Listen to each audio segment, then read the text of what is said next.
Welcome to episode 15 of Beginner Wig Bootcamp. Let's cut some lace. You're gonna need a couple of supplies for this, just something to clip the hair back with. I'm just using standard clips here. And then also a pair of scissors. I don't care what pair of scissors you use. It can be kitchen shears, it can be a pair of hair cutting scissors, it can even be a pair of eyebrow scissors. It does not matter as long as they're not like child scissors. I think there's a lot of varying opinions on how to cut the lace on a wig. Some people say cut it in a zigzag, some people say cut it in a straight line. My personal opinion is cut it on what works best for you.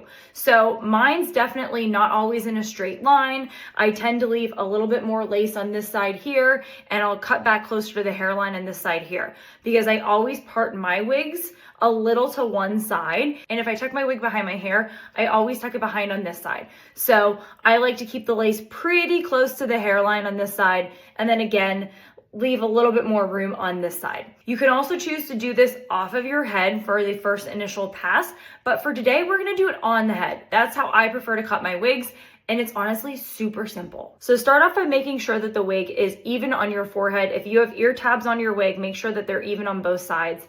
And then we're just gonna go in and we're gonna clip our hair back. The thing to keep in mind with this is number one, don't cut your bio hair if you have it underneath. And number two, always leave more lace on the first pass, because you can go back in and you can take away more lace as needed. But of course, it's not easy to add it back in. So again, you can do this a couple of different ways. I've seen people start up near the middle, but I always go end to end. It's just my personal preference.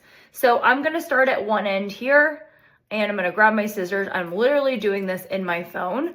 And if you have a decent pair of scissors and also decent lace, it's pretty easy to do this. So for my first pass, all I'm doing is I'm just going up along the hairline, and like the scissors are literally gliding as needed. And you can see that I definitely have a good bit of lace that's sticking out here, because again, I go more conservative on my first pass. Now we're gonna clip this side back and get it out of the way. And I'm just going along the hairline here.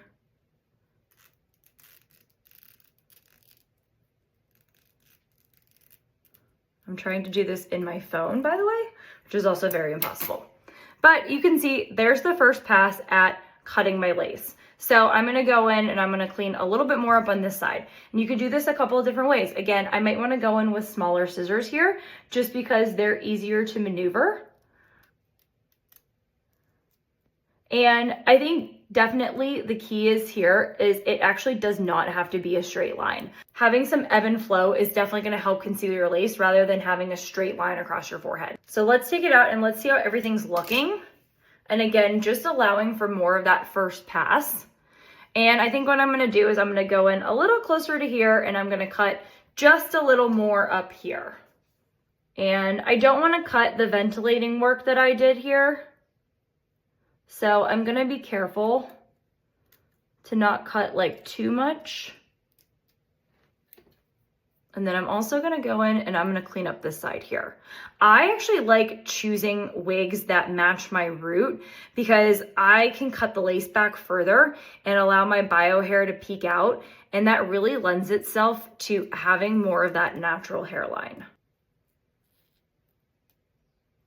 I definitely cut closer when I'm cutting like by my ear, because again, I don't want the lace like poking out. I'd rather have my natural hair poke out and cover up that lace. And then for the ears, I get pretty close to the ear tabs. Again, I'm trying to see this in my phone. It's not working out very well. But I'll cut pretty close to the ear tabs, because I don't want any lace poking out there either. And then again, if you have bio hair and it matches, all you're doing is pulling it out, and it covers that lace and also gives you a super natural looking hairline. And there you have it. That's how easy it is to cut the lace around your wig. Drop any questions you have in the comments. And as always, please feel free to like, follow, and share.